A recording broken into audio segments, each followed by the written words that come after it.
ثمة من يطرق بابنا. أعرفه، لا تفتحي لها.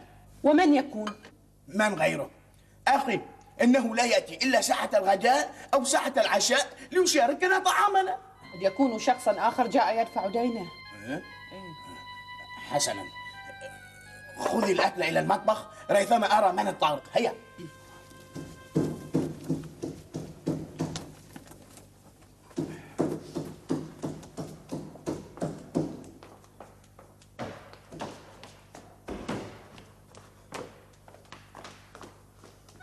كنت أعرف أنه أنت.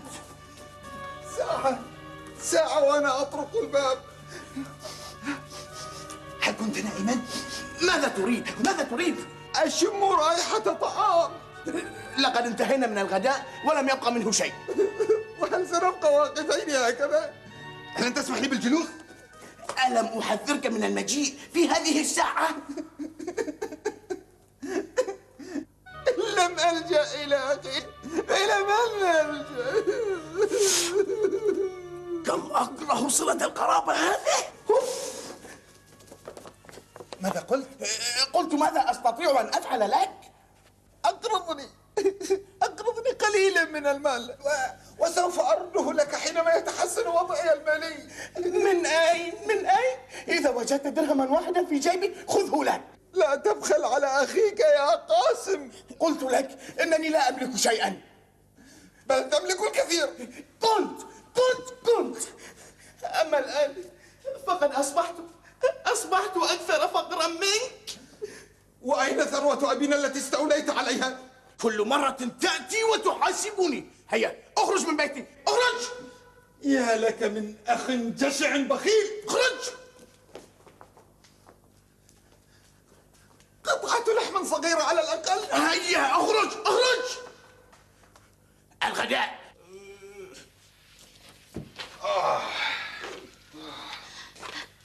ألم تحضر لنا طعاما؟ بلى أحضرت. ها هو تغدوا به. نأكل حطبا يا مجنون؟ وماذا أفعل؟ لم أبع شيئا. أبي أنا جائع؟ إذا كنت جائعا فعلا اذهب إلى عمك قاسم وافترس، ثم أحضر لي عظامه لأعد منها حساء. اهتم بابنك على الأقل. انظر إليه كم هو ضعيف وشاحب من الجوع. من؟ شاحب وضعيف؟ لو كان أكبر سنا لنصحته بأن يسرق. ألا تخجل من نفسك؟ ناما واحلما بمأدبة عامرة، هذا ما سأفعله أنا الآن. تعال لنشهد ونلحق به العار.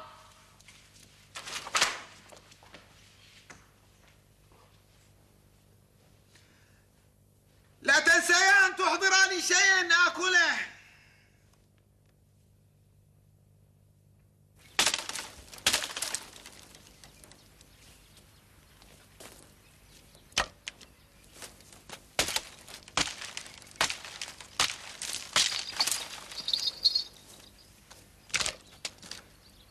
لابد أنهم قطاع طرق. إذا رأوني فسوف ينهبون الحطب كله. عليك أن تختبئ في مكان آمن، أما أنا فسوف أتسلق هذه الشجرة.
لصوص نعبر دربا نعبر جيلا نعبرنا نحيا في الأرض بلا قلب نسرق أموال التجار نحن لصوص نعبر دربا نعبر جيلا نعبرنا نحيا في الأرض بلا قلب نسرق أموال التجار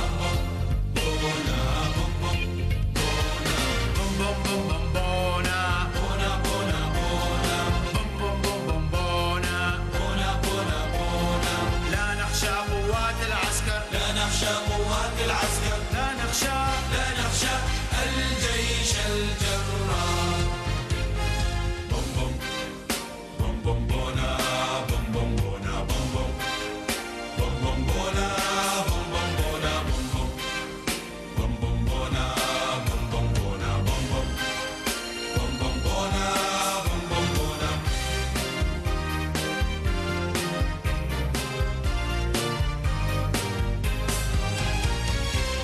لصوص نسكر كهفا فيه اللؤلؤ يملأ مينا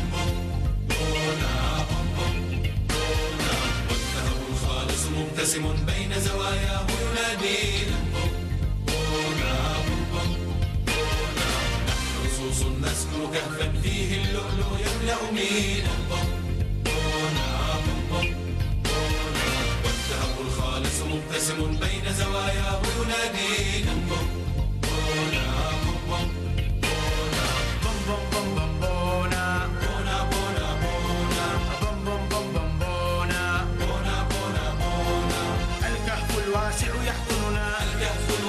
يحضننا حين نصيح افتح يا سمسم افتح يا سمسم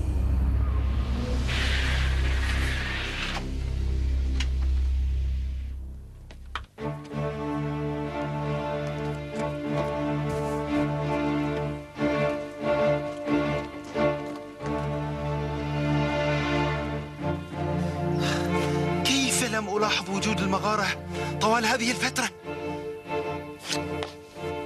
ومن يكون هؤلاء الرجال؟ من هنا لا أستطيع أن أتبين ملامحهم.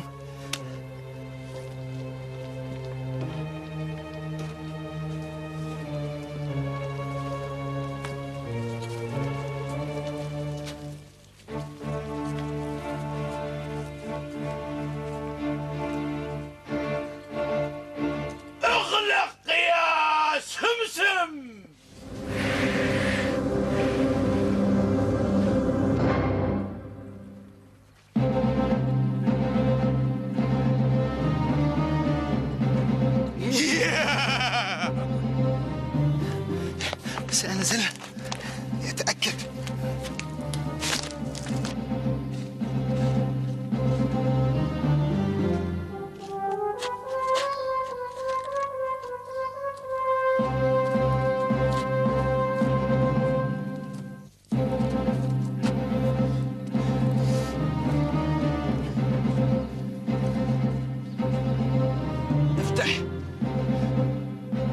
افتح يا سمسم.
ذهب وفضة.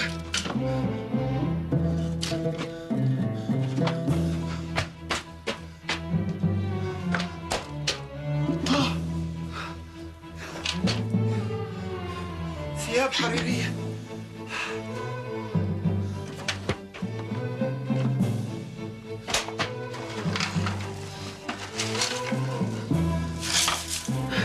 أحجار كريمة ومجوهرات.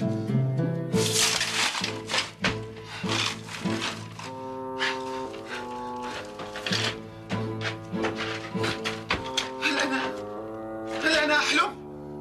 لا لا لا أنا لا أحلم.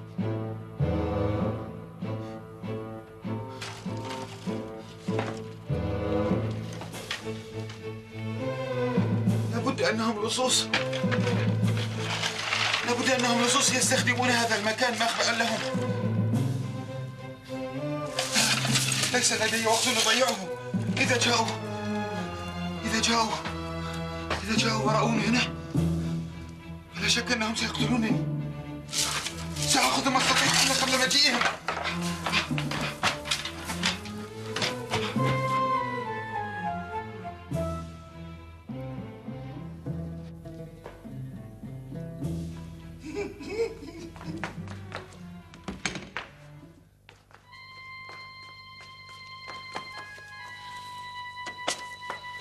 ماذا أحضرت لنا لنأكله؟ حجرا؟ لا، كنزا. لا تسخر مني وإلا كسرت الجرة على رأسك. انتظري يا امرأة وسترين. انتظري. ما هذا؟ انتظري. انظري.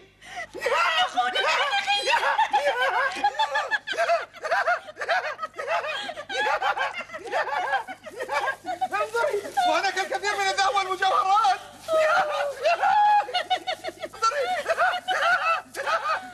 علي بابا، من أين لك هذا؟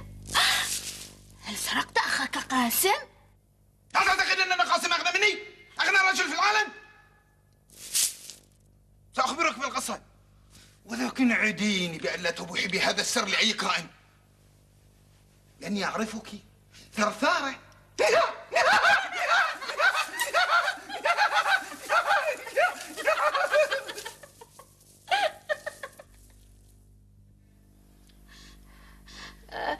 هذه النقود كثيرة جدا، فأين سنحتفظ بها؟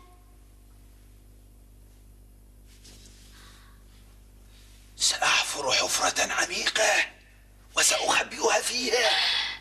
أشتهي أن أعد ما لدينا من ثروة. الكمية هائلة وسيستغرق ذلك أياما. لدي فكرة.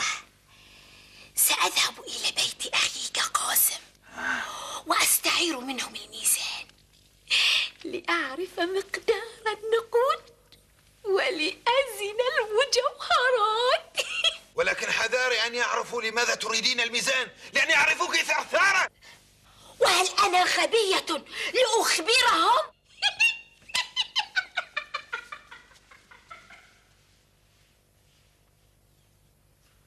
أخمن أنها ستفقد عقلها قبل وصولها بيت أخي. سأبدأ الحفر الآن. ولماذا تريدين الميزان؟ لدينا بعض الدقيق وأريد أن أعرف مقداره.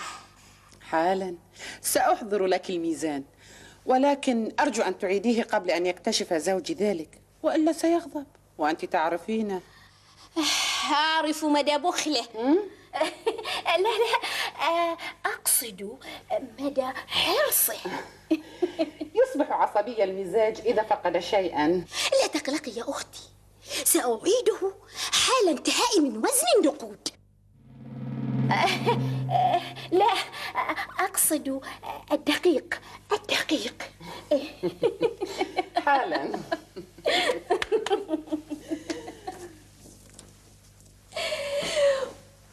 وداعا أيها الفخر، وداعا أيتها المجاعة. منذ اليوم سنعيش في رغد ونعيم. أين الميزان؟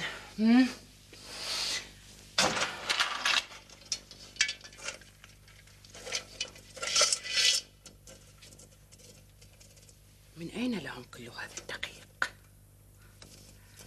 إنهم لا يجدون قوت يومهم إلا بمشقة، فكيف يمكن لهم أن يشتروا حتى كمية ضئيلة من الدقيق؟ هناك سر يجب أن أكشفه، ولن أنام قبل أن أكتشف الشيء الذي يريدون معرفة وزنه.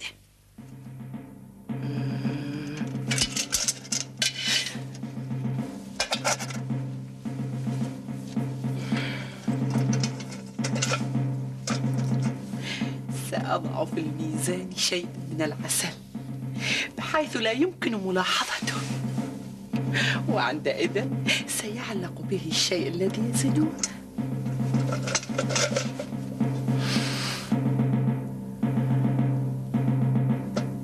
وهكذا سأعرف. لا أعرف ماذا تفعل هناك. تأخرت.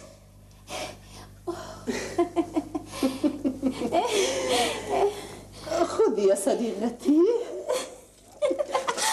لكن لا تتأخري بعادته فور الانتهاء منه. اطمئني، لن أتأخر. أنت تعلمين مدى حرص غاسم على أشيائه. نعم أعلم.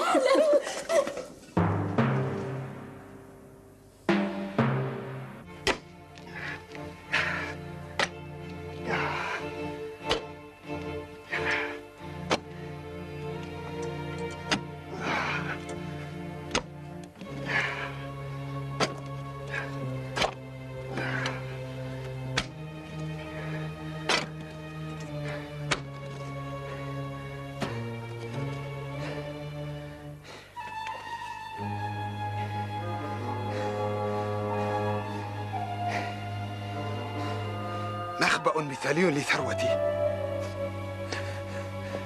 المجنونة زوجتي ما تزال تزن الذهب والمجوهرات، ولكنني أعذرها. أنا نفسي لا أصدق أنني أمتلك هذه الثروة حتى الآن. ولولا الحذر لرقصت فرحا في الشوارع.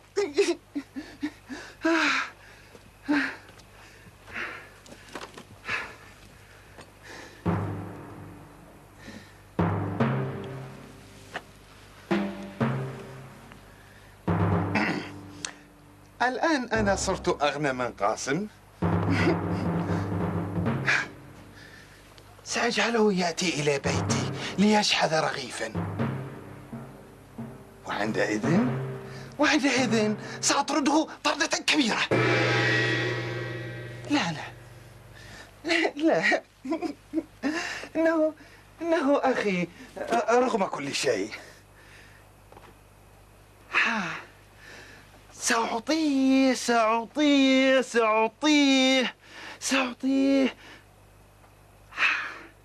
سأعطيه كسرة خبز. أهلا تفضلي. أشكرك كثيرا، أنت كريمة. إذا احتجت إلى شيء آخر لا تترددي في طلبه. يجب أن أعود إلى البيت الآن. مع السلامة. مع السلامة.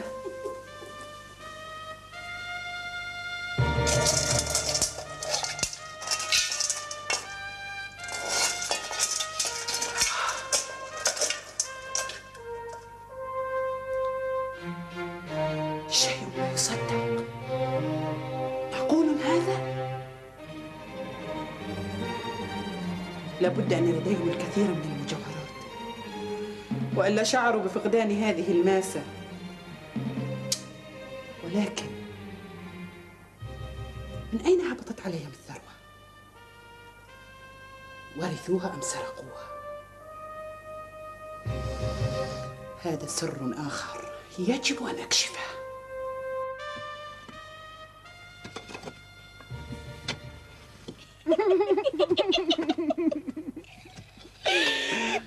أشتهي أن أنام هنا الليلة إلى جوار هذه الثروة. وأنا أيضا. من يدري، قد يأتي لص ويسرق الكيس. عندئذ لن ينفع البكاء ولا الندى.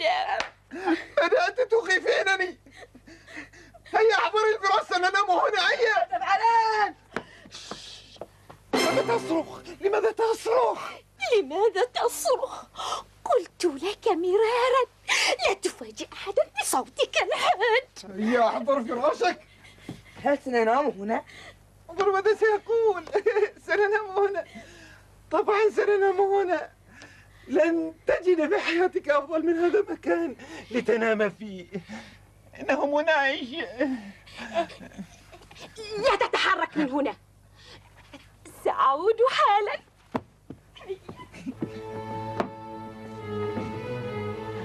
ستعود.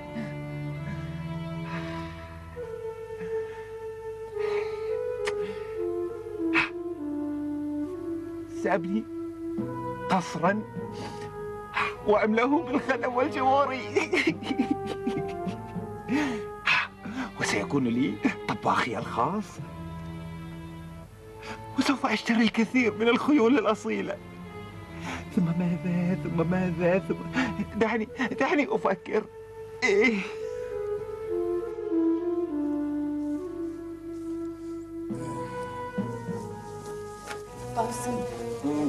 قاسم انظر.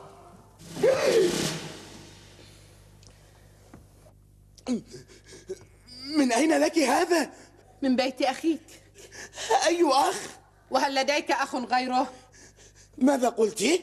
أخوك حصل على ثروة لا يمكن أن تتخيلها.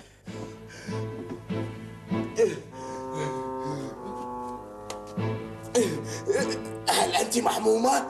لقد جاءت زوجته وطلبت مني ميزانا، وعندما أعادته إلي وجدت هذا. هل أنت متأكدة؟ الدليل أمامك. لا لا لا لا لا، ثمة التباس في الأمر غير معقول، لا أصدق. أعرف أنك لن تصدق، إيه؟ ولكن هذا لا يخفي حقيقة أنه أصبح أغنى منك. ومن أين جاءته هذه الثروة؟ لا تسألني، فأنا لا أعرف. ماذا ستفعل؟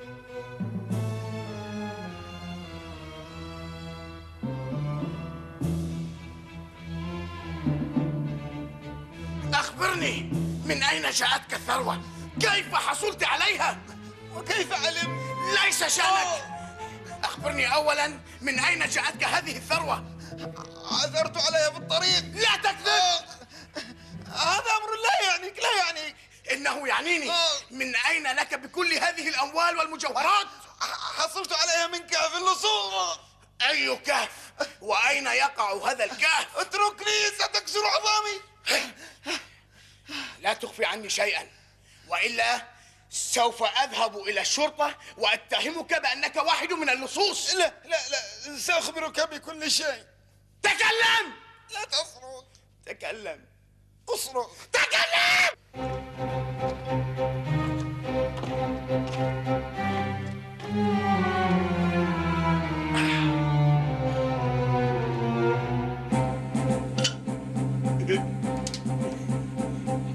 علي أن أغادر فوراً قبل مجيء اللصوص. ولكن أين الباب؟ أين أنت يا باب؟ أنت الباب، ها؟ حسناً، هيا افتح يا شعير، افتح يا شعير. حسناً، افتح يا قمح. قمح. اللعنة، رؤية الكنوز جعلتني أنسى كلمة السر. ها؟ ذرة. لا لا لا. فلفل. لا لا لا لا لا لا، وجدتها. برسيم. افتح يا برسيم. افتح يا سمسم.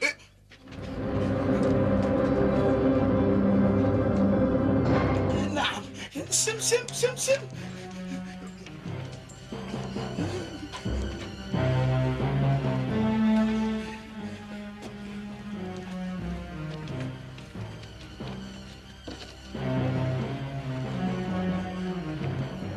أنا عابر سبيل، وجدت الباب مفتوحا فدخلت وأخذت.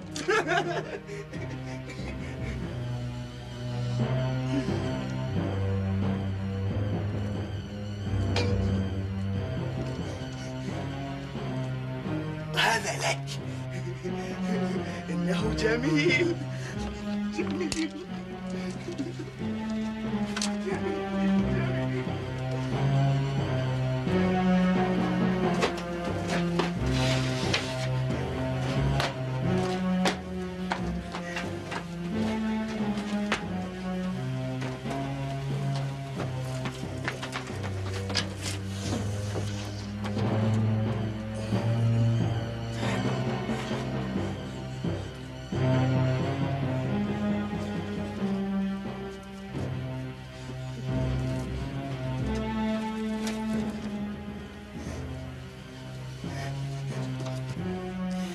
قاسم لم يعد إلى البيت وأنا قلقة عليه، وأخشى أن يكون قد أصابه مكروه.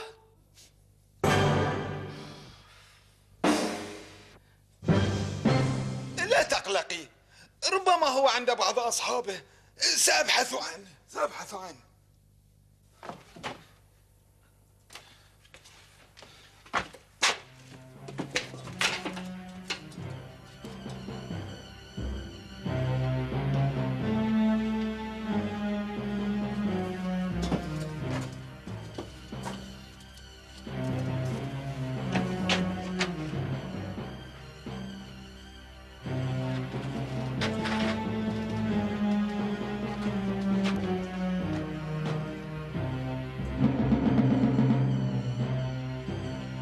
قاسم! قاسم! قاسم! قاسم! قاسم! قاسم أجبني، أنا أخوك! قاسم! قاسم!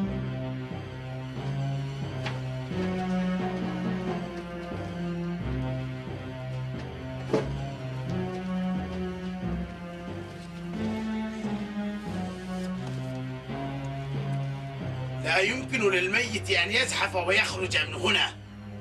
ثمة شخص آخر جاء إلى هنا وأخرجه. من يكون هذا الشخص يا زعيم؟ وما دان يا غبي؟ وما دام قد وصل إلى هنا فمن الطبيعي أن يختلس أموالنا. سنقطع رأسه. وكيف نقطع رأس شخص لا نعرفه يا أحمق؟ أريدكم أن تبحثوا عنه في كل مكان وأن تسألوا عنه كل من تصادفونه حتى نجد الخيط الذي يوصلنا إليه. هيا تحركوا! هيا.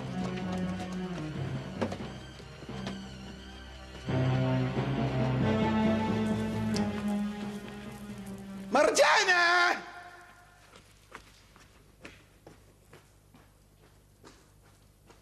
يا مرجانة! أوه مرجانة، أين أنت؟ نعم يا سيدي. مرجانة أين أنت؟ مرجانة، مرجانة أريدك أن تذهبي إلى السوق وتشتري لنا ما يلزمنا لحفل العشاء. ألديك ضيوف؟ طبعا لدينا ضيوف، طبعا لدينا ضيوف. انظر ماذا تقول كبار تجار المدينة يا مرجانة. وكما تعرفين التجار يأكلون كثيرا ولهذا كروشهم ضخمة. واضح. سأذهب حالا. اذهبي.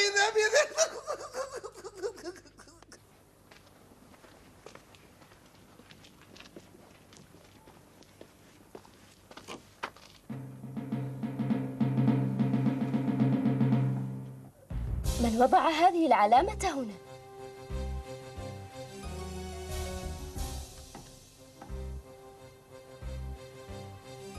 هل هم أولاد الحي؟ لا أظن ذلك.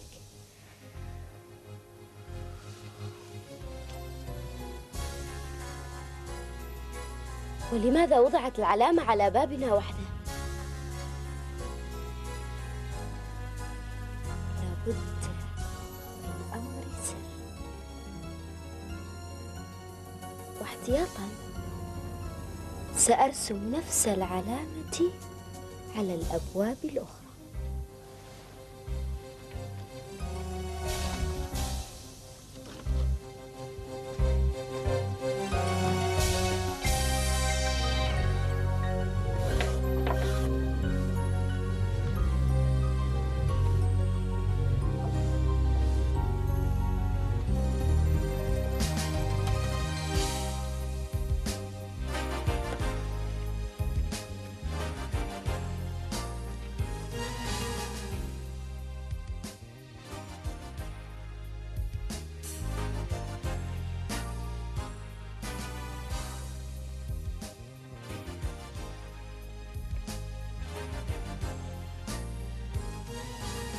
أين هو البيت؟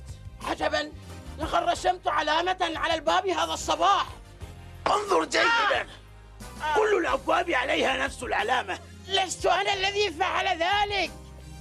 ألا تتذكر أي بيت هو بيت صاحبنا؟ بصراحة يا زعيم لا أتذكر. كان ينبغي أن أعتمد على أغبياء مثلكم. سوف أتصرف لوحدي. هيا فلنعد إلى الكهف وخذ هذا الكهف.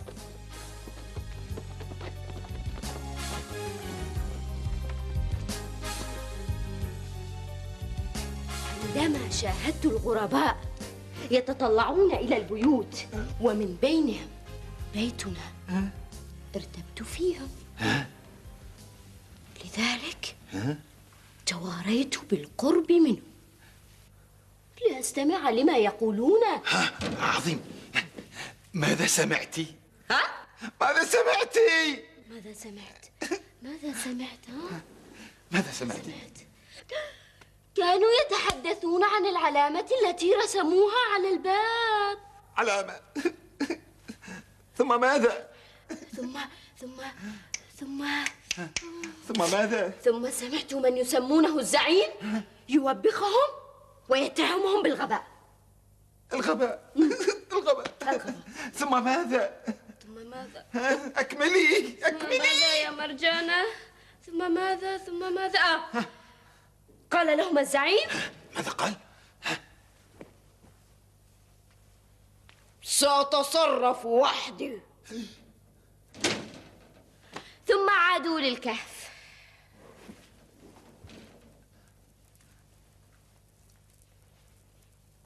الكهف. عادوا للكهف وخذ هذا الكهف. عادوا إلى الكهف وخذ هذا الكهف. عادوا إلى الكهف. وخذ هذا الكهف. ساعديني، عادوا إلى الكهف. وخذ هذا الكهف. ما بك يا سيدي؟ اذهبي الآن يا مرجان، اذهبي.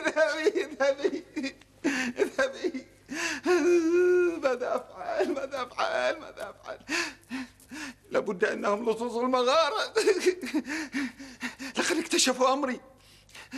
يجب أن أكون حذرا.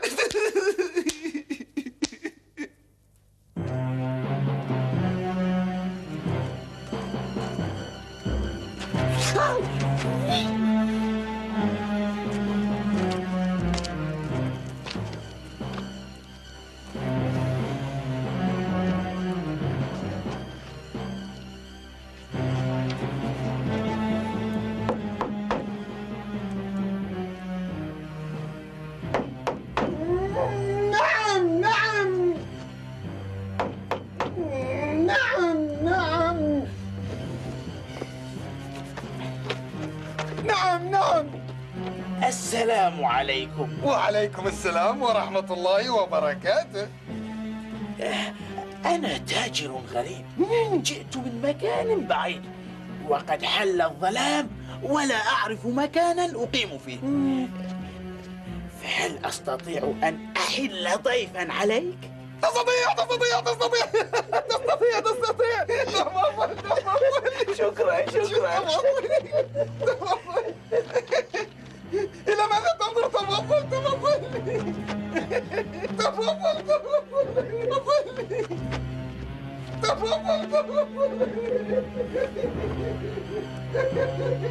أهلا بالضيوف الكرام. أهلا. تفضلوا. شكرا. مرجعنا. أهلا. تفضلوا. أهلا. كيف حالك؟ الحمد لله. شكرا.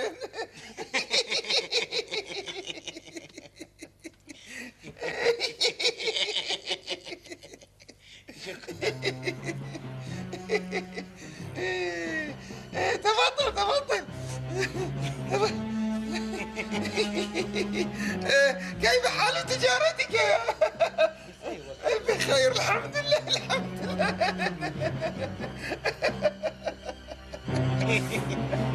من أنت وماذا تفعل هنا؟ رجانا، ماذا نهاك ضيفي؟ إنه ليس كيفا يا سيدي؟ هيا أخبرنا قبل أن أغرز هذا الخنجر في عنقك. أبعدوها عني.